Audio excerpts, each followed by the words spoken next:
When you flood the market with 65% increase of international students, particularly into Sydney and Melbourne, you see an increase in the cost of rentals, and you also lock young Australians out of the dream of home ownership. So we have a lot to offer Australians, a lot more than the Labor Party does. Mr Albanese is going into this election being very clear to the Australian people. Your electricity bill's going higher. You're going to pay more for fuel. Your cost of a Ford Ranger is going up by $14,000.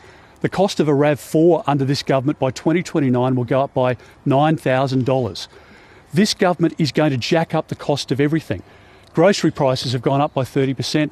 I'm going to bring down the cost of all of these key ingredients in people's budgets. It was quite an interesting press conference on the outskirts of Melbourne there. Clearly, the opposition leader, Peter Dutton, is trying to talk about the cost of living issues that are facing many Australians, and also this idea to tackle the difficulty in affording houses and the inability for young people to buy houses. So Peter Dutton has outlined his plan to cut the number of new international students enrolling in tertiary education. So there was a high of about 320,000 international students in 2023, and he says that he wants to cut that by about 80,000 students to 240,000 new enrolments.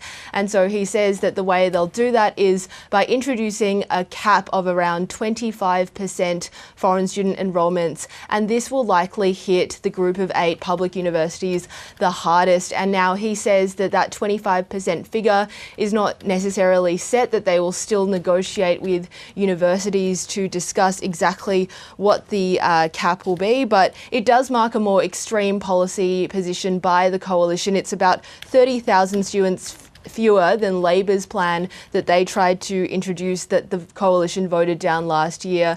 So he's also talked about creating 500,000 new homes, providing $5 billion for that, and also about deregistering the CFMEU to try to lower the cost of construction in the country. And he was also asked in that press conference to explain some of the modelling he's done to explain why this cap on international students might help the housing affordability crisis. And he says that they have looked at overseas examples, that Australia is an outlier in the number of international students that they accept, and also that